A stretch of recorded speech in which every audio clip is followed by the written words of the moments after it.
ये तस्वीर देखिए शहाबुद्दीन की सलाखों के पीछे, क्योंकि एक बार फिर शहाबुद्दीन की यही तस्वीर सामने आने वाली है। सुप्रीम कोर्ट ने उसकी जमानत रद्द कर दी है और कहा है उसे जल्दी सरेंडर करना होगा।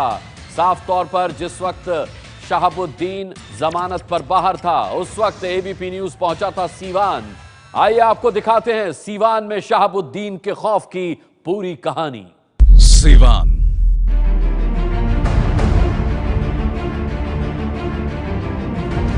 एक शहर वहशत में। उनको दरबार पर जाएंगे, सलामत कर सलाम करेंगे, गुड़ छुएंगे तो जिएंगे, या नहीं तो बकिया सब भूंज दिया जाएगा।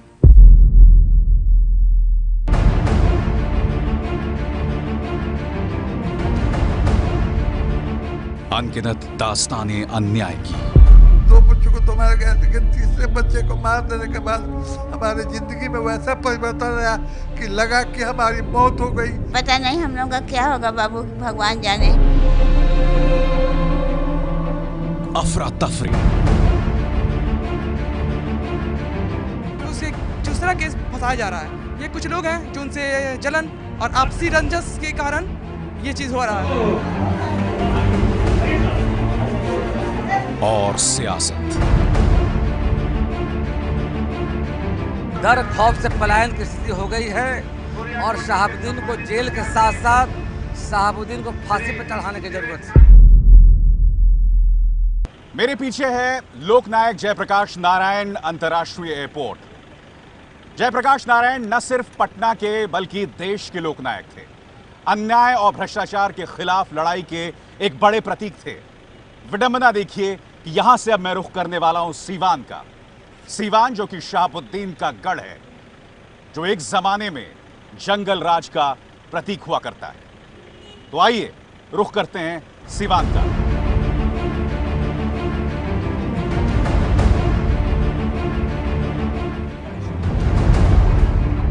जिस जमाने में शहाबुद्दीन जंगल राज का प्रतीक माना जाता था, उस वक्त के बिहार और वर्तमान बिहार में जमीन आसमान का फर्क है।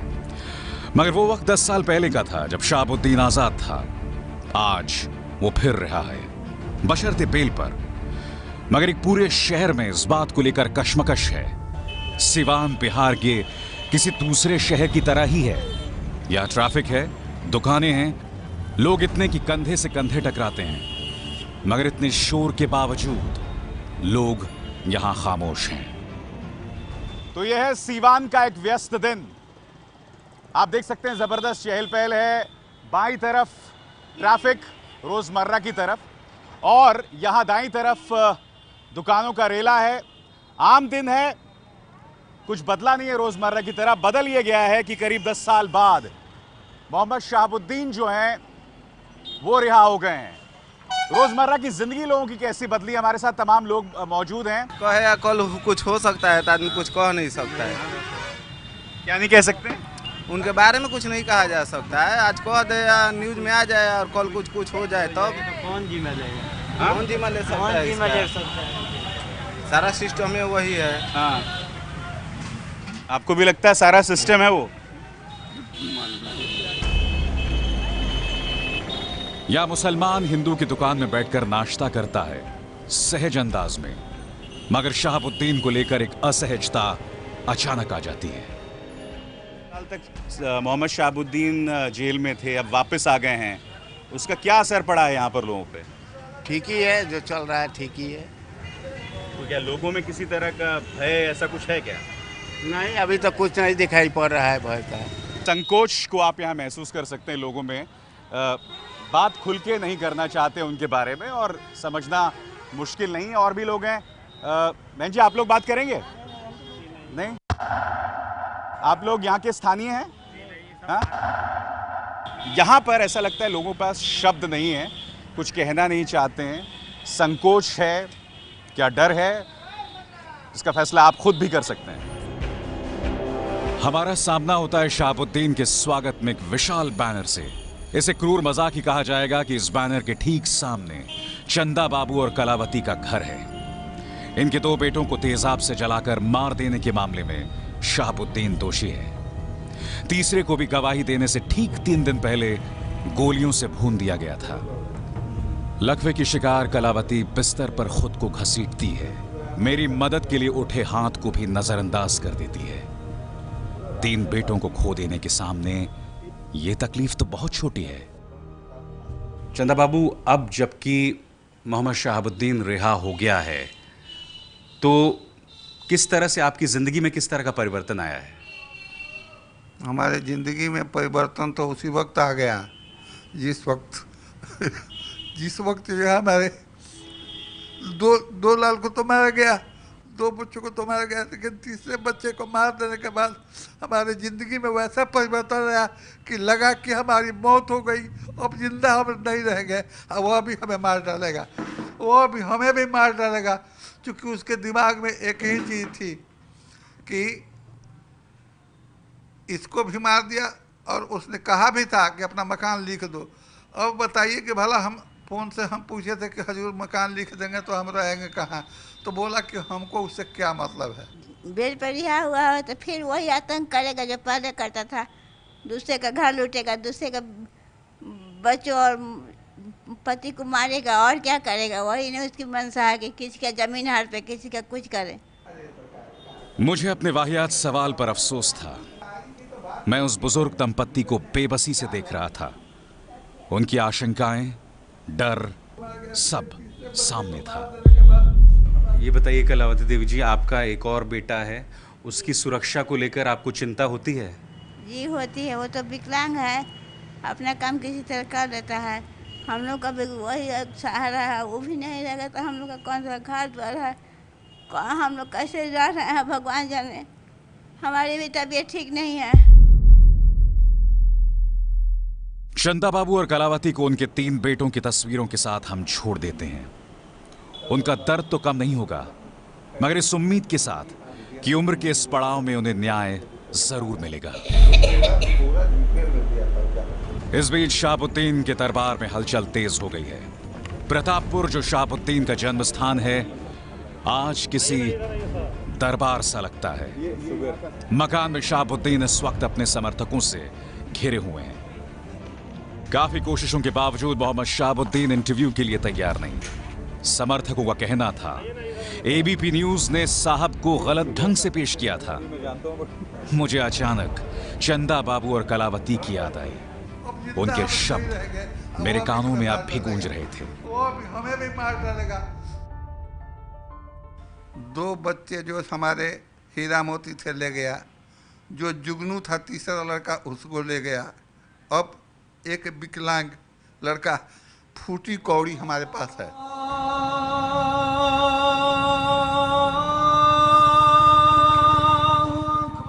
शहाबुद्दीन के घर से चंद कदम दूर मस्जिद में नमाज पढ़ने का वक्त हो रहा है। सिवान में अंधेरा पसर रहा है। पिछले कुछ दिनों से यहां टेलीविजन कैमरास का मजमा लगा हुआ है। बड़ी बड़ी गाड़ियों में नेताओं का आना जारी है। सब साहिब को हाजिरी लगाने आ रहे हैं। शायद प्रतापपुर में लोग सवाल पूछते हैं, जब शहाबुद्दीन जेल में थे तो वो ऐसे अपराध कैसे कर सकते हैं? मगर जैसे ही कैमरा उनकी तरफ आता है, वो बिखरने लगते हैं, बचने लगते हैं। शहाबुद्दीन के समर्थन में कुछ बोलने से डरते हैं। हां, एक बुजुर्ग महिला से मुलाकात होती है। उनकी नाराजगी मीडिया से।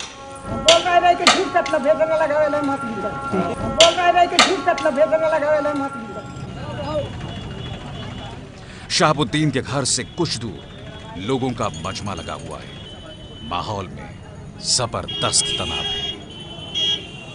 सीवान में इस तरह की हलचल आपको हर तरफ दिखाई देगी। आप सुरक्षा बल देख सकते हैं, यहाँ जबरदस्त भीड़ है और इस भीड़ की एक बहुत बड़ी वजह है। मैं आपको ले चलता हूं और इस नज़ारे को दिखाना चाहता हूं। आप पीछे देख सकते हैं, यहाँ पर सामान को कुर्क किया गया है। दरअसल ये सामान जो मेरे पीछे कुर्क किया गया है, दरअसल ये मोहम्मद कैफी, राजदेव रंजन हत्याकांड में आरोपी मोहम्मद कैफी के सामान को कुर्क किया जा रहा है। आज उसे सरेंडर करना था, मगर आज उसने सरेंडर नहीं किया है। मेरे पीछे जो नज़ारा है, उस पूरे सामान को पुलिस ने कुर्क कर दिया है, मगर अभी तक मोहम्मद कैफी ने सरेंडर नहीं किया है। और ये हलचल आप इस पूरे इलाके में देख सकते हैं। यहाँ से बस कुछ ही दूर पर मोहम्मद शहाबुद्दीन का घर है। सकरी गलियों से गुजरते हुए हम शहाबुद्दीन के शार्प शूटर बताए जाने वाले मोहम्मद कैफ के घर पहुंचते हैं। यहां तापमान बढ़ा हुआ है, पुलिस हरकत में है। हमारा कैमरा देखकर परिवार के सदस्य भड़क जाते हैं। उनकी नाराजगी मीडिया की एक तरफा कवरेज से।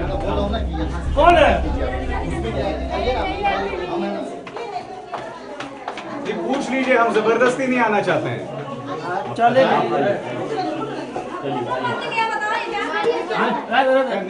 नहीं ऊपर दिखाई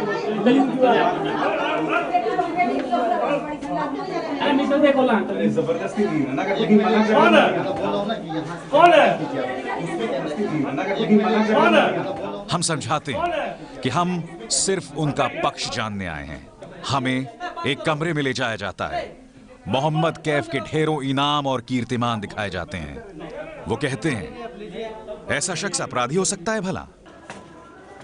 हमारा दरवाजा टूटा गया है, हमारा मेन गेट टूटा गया। कोई हमको कोई मार देगा, चाहे चोट बनोट, चाहे कोई बम लिया के फेंक देगा, तो हम कौन जिम्मेदारी लेगा? हमारा पोता कौन चीज करा है बताइए? हमारा पोता कौन है? पोता है हमारा एक कैफ आपका पोता है? हाँ, मेरा पोता है। हम कह रहे हैं कि वो तो क्रिकेट खेलता है, वो तो अच्छा लड़का है। वो हम लोग बचपन में उसको देखे हैं, यही पैदाइश हुआ है, उसको कोई बदमाशी नहीं देखे हैं। वो क्रिकेट खेलता है, उसको फंसाया जा रहा है।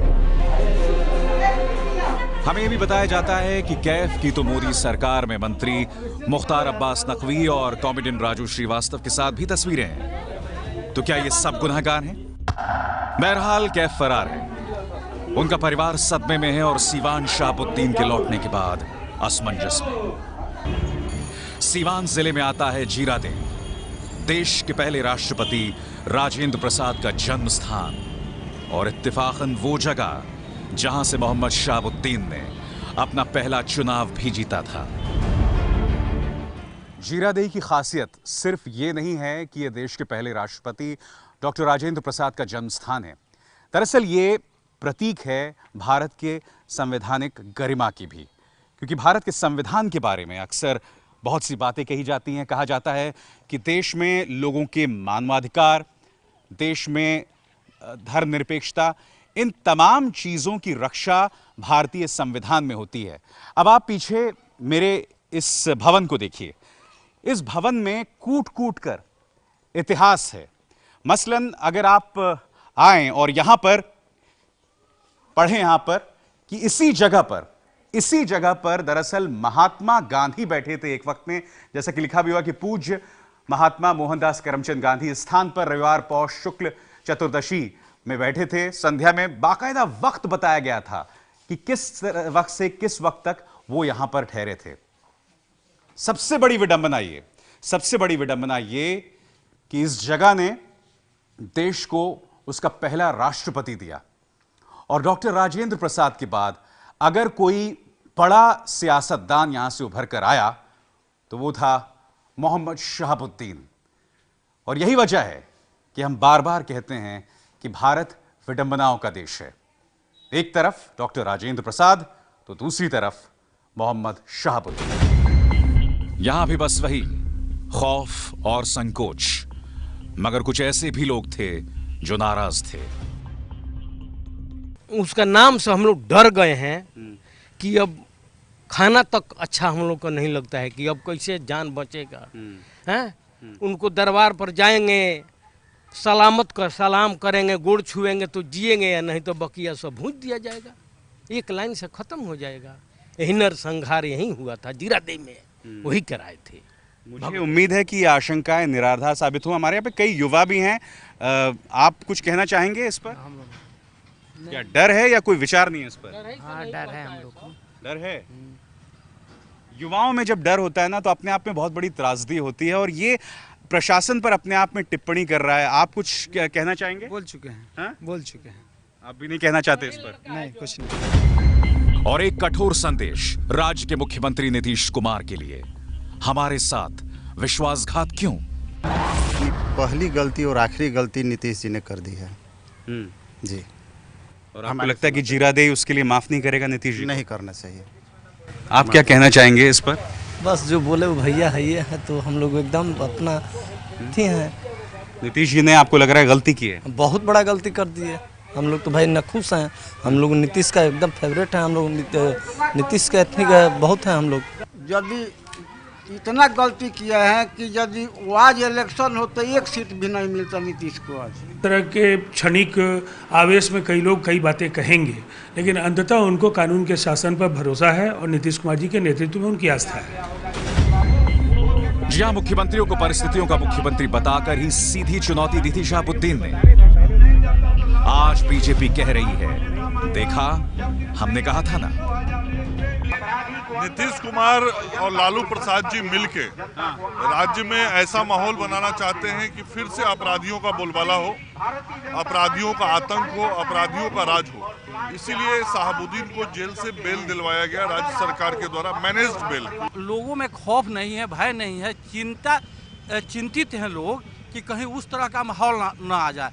लेकिन हमने कल मोटरसाइकिल से सीमांत शहर को भ्रमण किया है बिना सिक्योरिटी के। लोगों में हमने जज्बा देखा है। इनके AK-47 का जवाब लोग ईंट पत्थर से देने के लिए मन मिजाज बना चुके हैं। अगर शहाबुद्दीन अपने आचरण और व्यवहार में परिवर्तन नहीं लाएंगे तो इनको चिंटी काट काट करके लोग मारने का काम करेंगे। इस तरह के हाय तबाह मचाने के सिवाय भारतीय जनता पार्टी के पास कुछ बचा नहीं है। वो शोर मचाते रहेंगे, लेकिन जब हम पलटकर पूछते हैं कि आपके राज्यों की सरकारों में जब इस तरह के वाक़े होते हैं तब आपकी भूमिका क्या होती है, कई ऐसे मामले हैं जहाँ वो पूरी तरह से अपने पार्टी और उनके गठबंधन के सहयोगियों को बचाने की लगातार कोशिश करते रहे और सरकार के स्तर पर भी संरक्षण उनको मिला।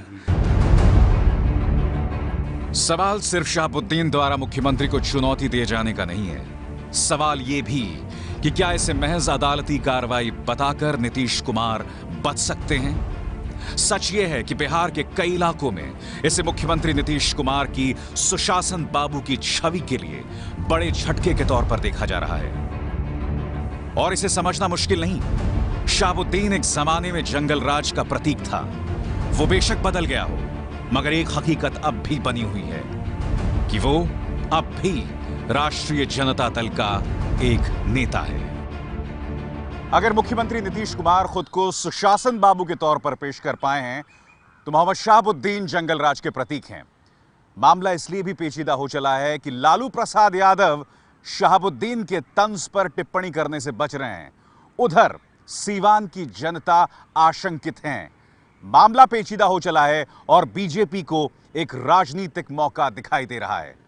स्वाभाविक सी बात है कि मुख्यमंत्री नीतीश कुमार के इस पूरे राजनीतिक करियर का ये सबसे बड़ा लम्हा है और सबसे कठिन चुनौती।